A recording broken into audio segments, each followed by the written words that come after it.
What's up, y'all? It's your girl Sakina, and I'm back with another review. This is my review for the Real Housewives of Atlanta. This is season 16, episode 16.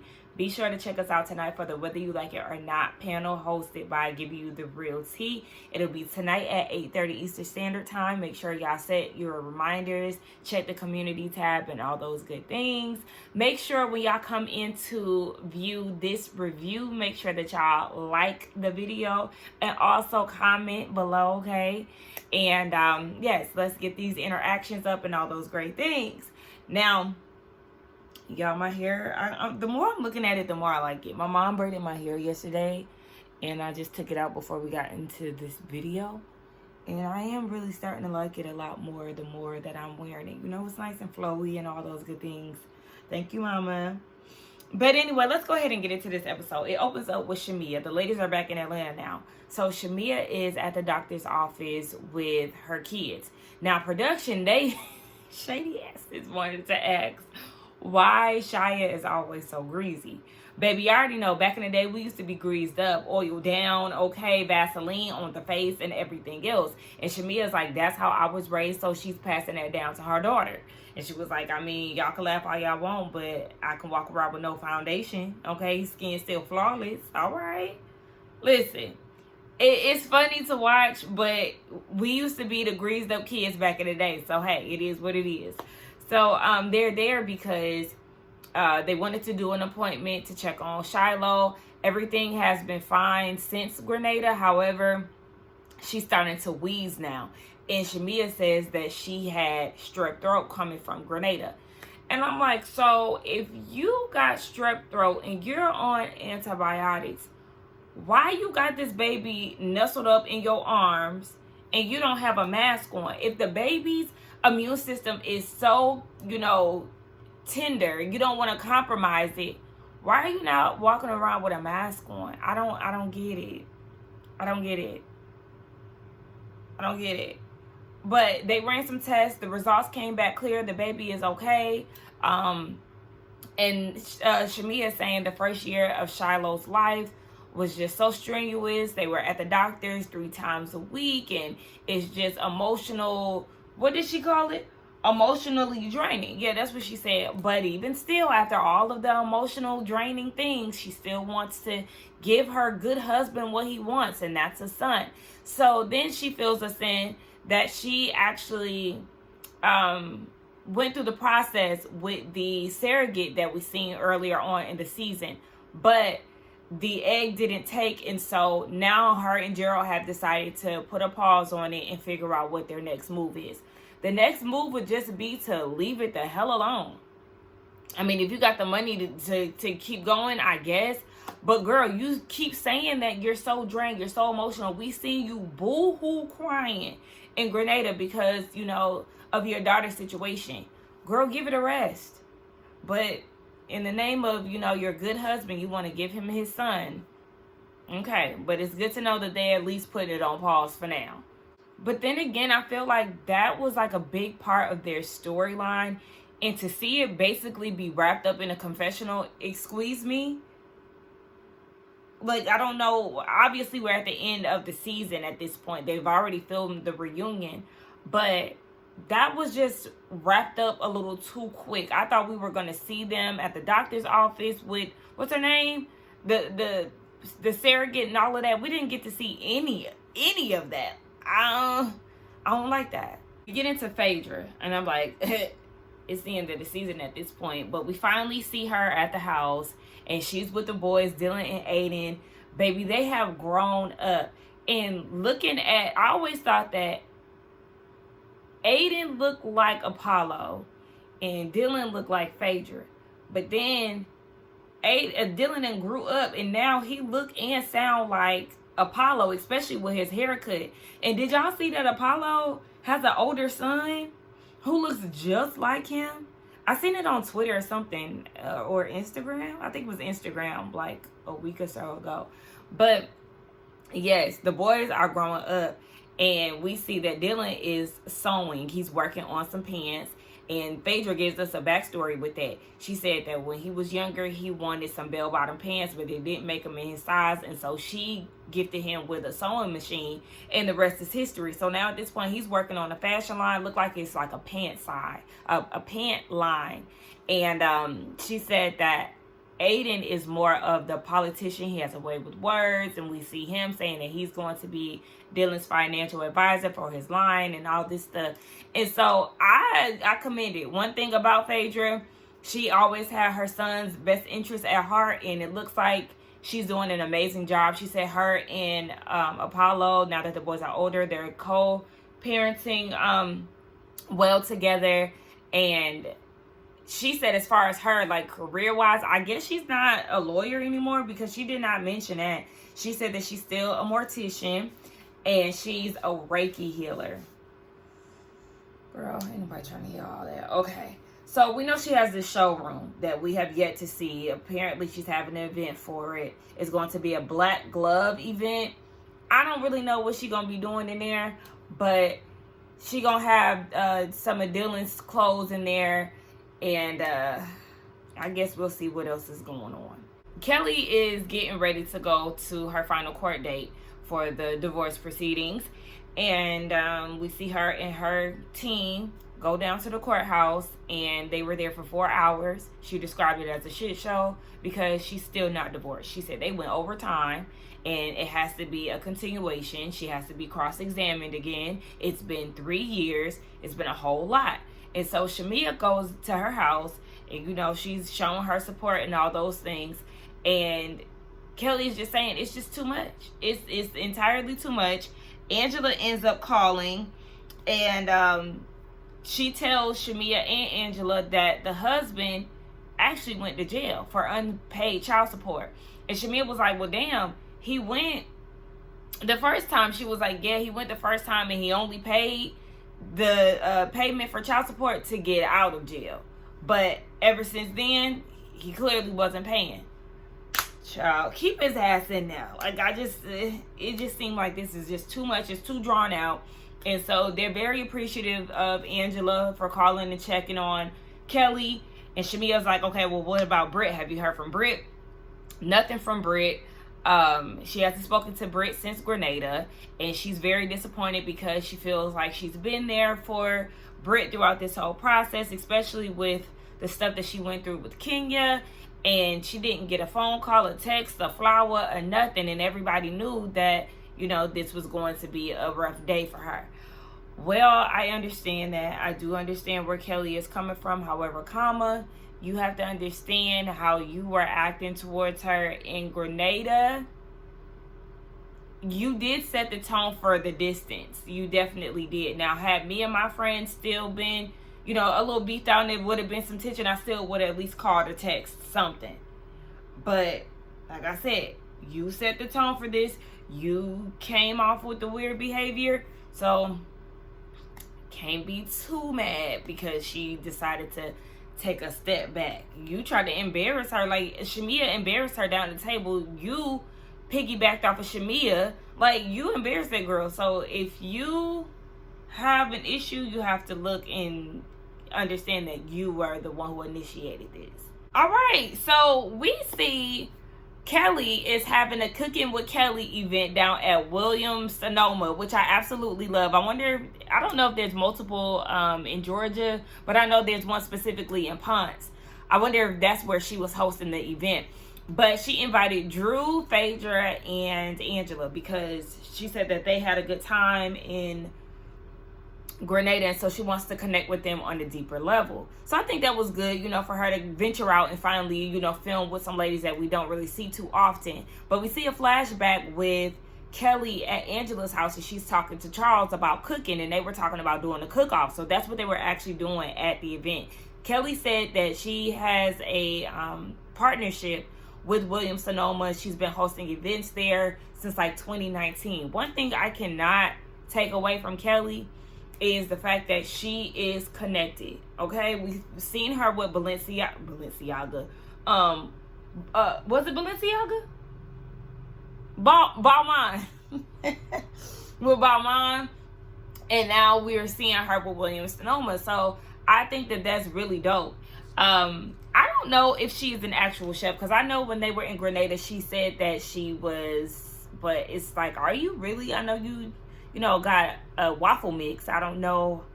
Did you go to culinary school? Like, I don't know. Not saying that you know, have to go to culinary school in order to be a chef, but like, one of your daughters said that you can't cook, sis, so I'm just trying to figure it out. But yes, Charles is in the kitchen, and I was like, okay, so it's supposed to be like this waffle off between the two of them, which I absolutely love. So before they get to cooking, she speaks to the ladies, and they're asking how everything has been. They asked about Brit. Again, she tells them that she hasn't heard from Brit since Grenada. And then we get over to Brit.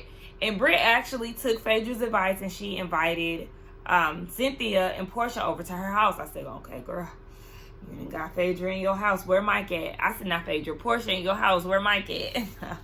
But they were doing some renovations in the house. And I understand that, like, you could see it in the scene. So that's probably why she didn't want the ladies over. I don't know. But they went down to the basement. And they're catching up. Brit fills them in on the beef that she has with Kelli, and saying that Kelli does not want her working with her glam squad. And we see in her confessional that Kelli is saying, yes, I don't want her to work with my glam squad, because it's to the point where you want the videographer, you want the makeup artist, you want the stylist, you want the photographer, you want every inch of my team. And that's not what Kelli is on. Listen, I already told y'all last week, realistically, I would not want my friend to be, you know, to have my whole team. And Rodney the Voice, shout out to Rodney the Voice, he explained this perfectly. As women on a show together, it's not realistic for y'all to have the same glam squad, the same everything, when y'all have a tight time frame to get stuff done. And if you have to travel and all this stuff, especially in Atlanta, like, it just doesn't seem possible. And I even brought up the fact that Drew and Portia shared a makeup artist, and Portia got a half beat because Drew was taking too long. Like, it doesn't make sense. It's not a practical thing to do, honestly. But yes, Kelli said that, yeah, she didn't want her to do that because she was trying to work with every inch of her team. And yeah, it's just too much. It's too much. Like, girl, come on. I was letting you, you know, use them until you got your stuff together. But now you're trying to take my whole entire team. Like, girl, this is too much. So I'm on Kelli's side when it comes down to that. So Portia was like, well, you shouldn't allow jealousy to seep in. Like I said, I don't really like the whole jealous thing. I don't like people trying to like push that narrative on somebody, especially like friends. Everybody's not jealous of somebody, but it was just kind of weird. First of all, Portia, you need to not say that, because again, people are going to chew you up and spit you out because they already think that you jealous of Shamia. You are not the one to be, you know, trying to say that somebody is jealous of somebody. Girl, please, I need you to stop. This is your second time. This all started from the Nashville trip. According to Brit, Kelli didn't like the way she was styled versus Brit. But I'm looking like, nah, Kelli looked really cute in Nashville. I preferred her looks over Brit's. Not saying that Brit's looks were ugly, but I just felt like Kelli brought it more. So, I guess. But things get a little weird and tricky when Brit says that Shamia has basically replaced her. Like, I'm not allowed to work with your team, but now you got Shamia working with your stylist. Like, how does that work? I said, child. And then it will all explain why they showed up to Grenada with them matching swimsuits.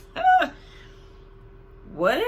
Kelli, yeah, that is where things, like, if you don't want Brit working with your team, then it should be all across the board, all housewives. Why Shamia get a piece of the stylist all of a sudden? Yeah, that's a little strange. Now, in the midst of this conversation, things just get a little muddy, blurred, and I was confused. Like, girl, what's happening? Because Brit started off dry snitching. Like, you know, I don't really get in between all of that, but I don't discuss the things that she said about Portia behind her back. I'm like, huh? What?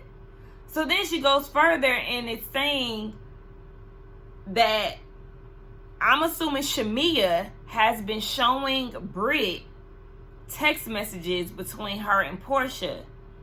And the text messages are about like how they should move forward in the divorce or something. I don't know what the hell was going on, but supposedly Shamia had been showing text messages to Brit between her and Portia. And Portia's like, well, we had a conversation.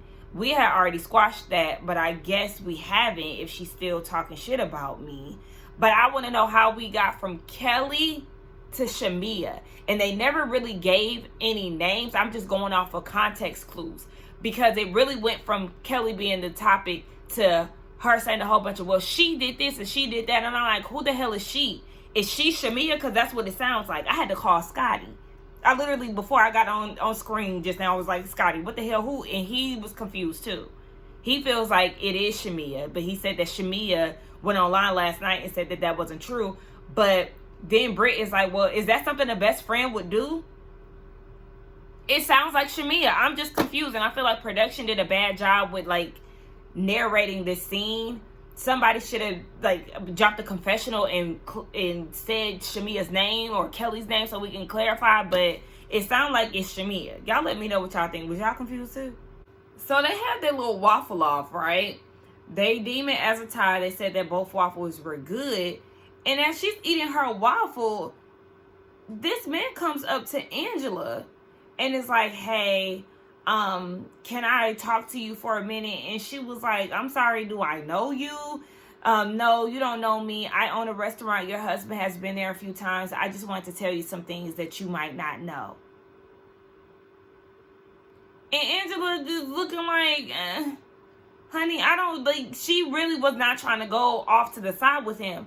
And I'm glad she didn't, because it was just weird. Like, she doesn't even know you. What's going on? And so she sits there, and then they all gather around for a toast. So like the crowd, I seen that Hungry Homegirl was there, Binge Worthy was there. There was like some other people that were there. They're all toasting. And the guy, his name is Marcus, he says, cheers if your name is Angela and your husband is cheating on you. And so the ladies heard that. They were not in the huddle, but the ladies heard that, Angela included. Charles is right there in the same proximity, but he doesn't say anything. He just, I don't know if he didn't hear or if he chose not to hear that. But Kelli was like, yeah, no, escort this nigga out of here right now. And Angela is trying to keep her composure, but she's very annoyed. And she's nervous to tell Charles because she doesn't want him to act a fool. I don't know if there's some truth to it. I don't know that. I don't put nothing past no man, but I do feel like what that guy was doing gave very thirsty. So there is that. Because, sir, please, calm the fuck down. And you knew that his intentions were fucked up to begin with, because if you really had genuine intention to speak to her privately, you wouldn't have pulled that bullshit by trying to give a toast in her name and then try to air out her business or whatever it is you thought that you were doing. He shouldn't even been able to get close to her at that point. And did y'all see the way that Phaedra tiptoed to her car with a quickness to call Portia? Child, I'm not even going to act fake mad, because I legit would do the same thing. If something that happened at an event that I went to and I know it's juicy, I'm definitely going to call my friend and spill the tea. Now, I know some people going to be mad at her, but I mean, let's just be real here. And yes, I'm driving while I'm doing this voiceover, so if you hear my keys rattling, mind your business. It's the day of Phaedra's showroom event. Now, all of a sudden, Miss Southern Belle is selling coochie crack. Girl, okay, her crack was all out. Like, Phaedra, ain't you 50 years old? Girl, put that crack away. I don't want to see the crack of a 20-year-old. Please. We already see enough with some people's choice of clothing, and that's fine, but I don't need to see your crack. Please. So anyway, she looks good nonetheless, but yeah, put that away.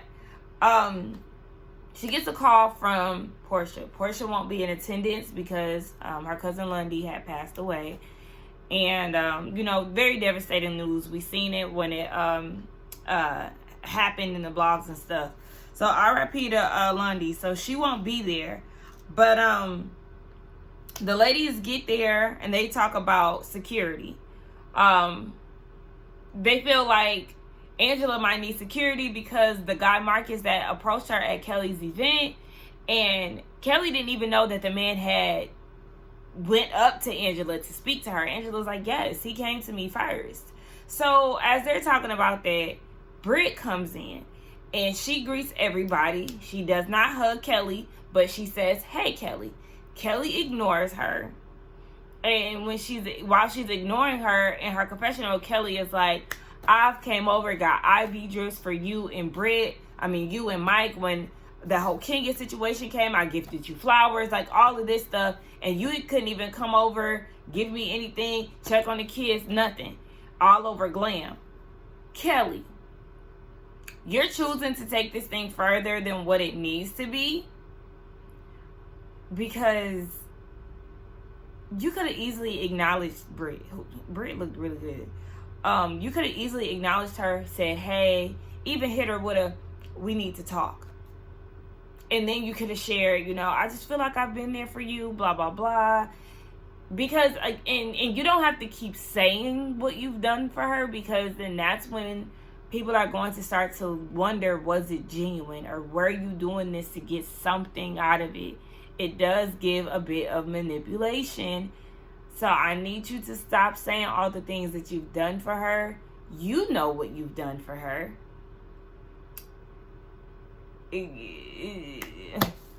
Girl, it's you, Kelly. It's you. Boo, baby. So this is a lot. Okay, so just bear with me. Now, Kelly is explaining to Angela that her event was open to the public. So that's probably the way that this Marcus character had got into her event. And so Angela's like, I did some research, okay? And we figured out that Marcus actually was there because somebody paid him to say that. And they're trying to figure out who this person was that paid him. Kelly is like, well, before they even get into that, Drew is locked out, okay, honey? So she missed this whole thing. Now, Kelly is like, I wonder who paid them. Maybe people who didn't show up or who don't show up. That was a clear dig at Brit, who is standing directly across from Kelly. So she peeps the passive aggression, and Brit was like, well, actually I had Cynthia and Portia over. I had company. Kelly's like, oh, so you invited him? Yes, she invited them to the house. Again, Brit peeps the passive aggression and was like, you don't have to be passive aggressive. You can actually address me. I know that's hard for you to do. And so Kelly says, I'm aggressive. Actually, I'm the mighty wolf. And Brit is like, nah, baby. Okay, that's a persona. You're really insecure. And Kelly is like, insecure? But yeah, you want to use my whole glam squad? And Brit says, the team that you offered, because you always need a sidekick. I said, ooh. No, she ate you up with that one, Kelly, because you do always need a sidekick, okay? You replaced Brit with Shamia, so I mean, it definitely tracks. So Brit was like, Brit took it a step further. She was like, you feeling insecure about Nashville because you felt like you came second to me when it came down to your glam squad. And she was like, keep in mind, you wanted to share. Phaedra is trying to break this whole thing up. Like, hold on. She's standing in between them. And Kelly is like, you better get your pill-popping roommate. Okay. So, in her confessional, Phaedra was like, I mean, all she offered me was a little Advil. I'm not gonna lie, that was funny. And Brit, in her confessional, was like, it all boils down to respect. If there's no respect, then she gonna lay it all out on the table. And see, I feel like that's an issue, because all of this shouldn't even be going there. Because at this point, Brit was like, your stylist said that you look a mess. And let's talk about the 2 abortions that you had while you were married. And so while she was saying this, Kelly was walking away. And so she comes back and she was like, excuse me, what did you say? You can't even have kids. You want to be me. And at that point, Kelly was ready to go. Now, okay. The ladies feel like Brit did too much with the whole abortion thing. Shamia stepped in and was like, what she say? Shamia said you can't bring up abortions because of the way that you felt with the whole Kenya thing. I don't see how the two correlate. Like, maybe if somebody gets it in the comments, y'all can break it down to me. But did Kenya say something about Brit not being able to have kids? Because I'm just confused why Shamia said that. Like, girl, I'm lost. And as of right now, girl, shut the hell up. It don't make sense. But Angela and Cynthia were saying in their confessional too, like, Brit did absolutely too much when it came down to it. But did she? Because Brit said that she was a pill popper. I mean, Kelly said that Brit was a pill popper.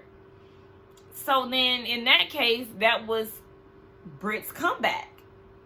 But when it comes down to, like, insults, Brit did start it because she called her insecure. Look, and I'm looking at my notes, you know.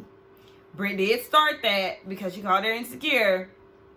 But then Kelly, you know, went for, that was a retaliation. The insecure thing, okay, well, girl, now at this point, you a pill popper. Oh, okay, I'm a pill popper where you had 2 abortions.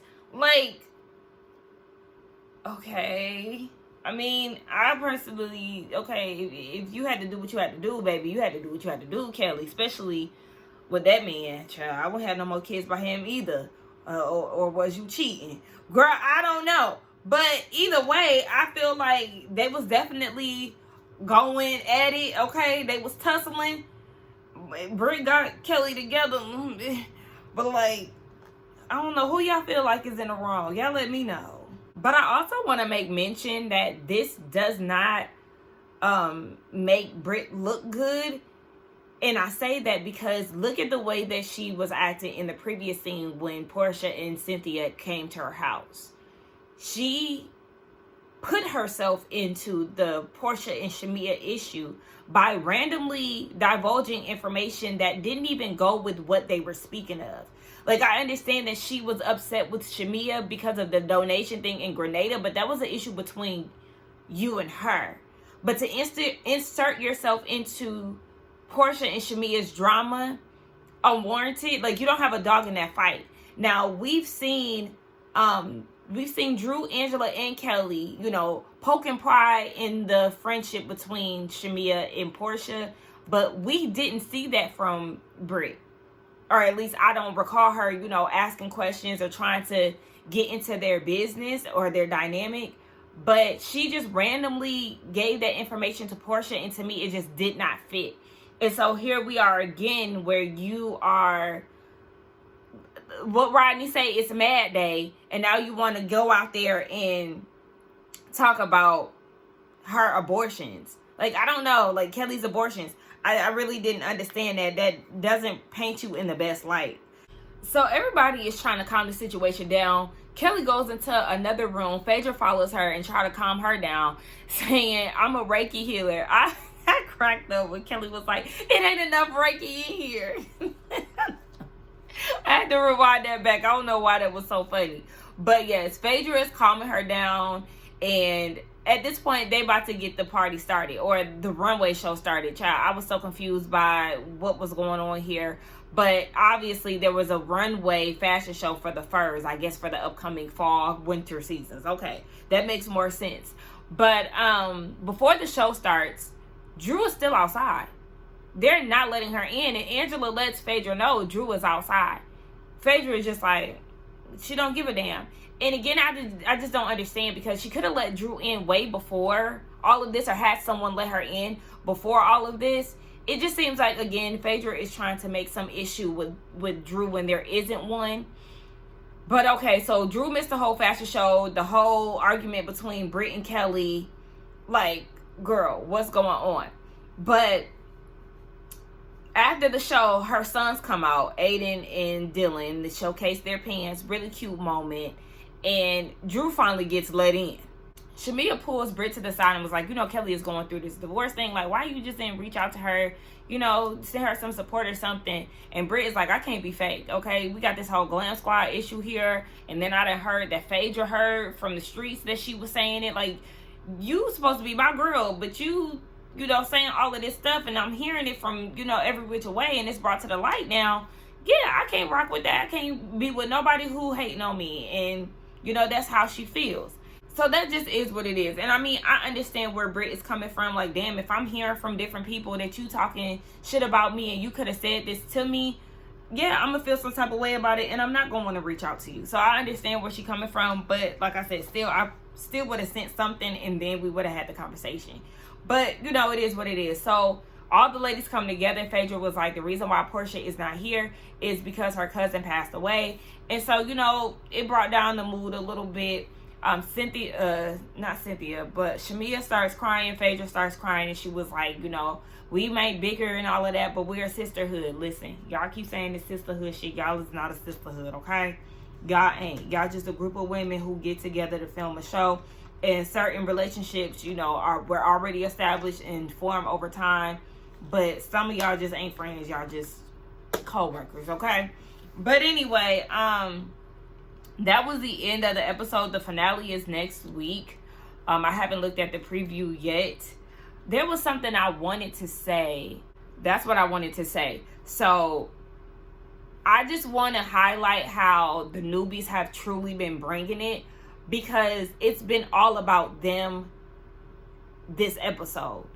You have the scene with the Kelly's event and how that was nothing but newbies minus Drew. It wasn't really newbies, but you know what I'm saying. It wasn't like, okay, well then I can't say that, but it was just Angela, Drew, and Phaedra. Like it was a total mix. It wasn't like the usual suspects. Okay, I'll say that.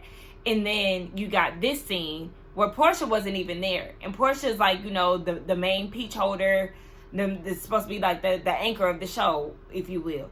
And Brit and Kelly was bringing it.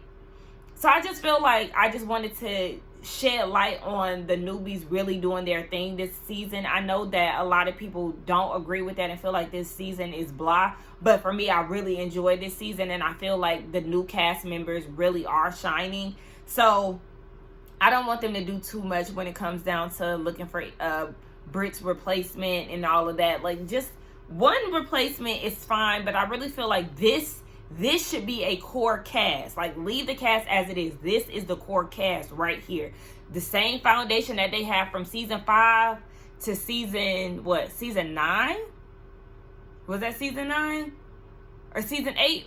Whatever. They need to keep the foundation, okay? Like, I feel like this is a good foundation for this cast. Y'all let me know. But that was the end of the episode. Again, be sure to check us out for the Whether You Like It or Not panel hosted tonight, giving you the real tea. Let's get down in the comments. Don't forget to like, comment, and subscribe to my channel. And I will see y'all in the next one. Bye.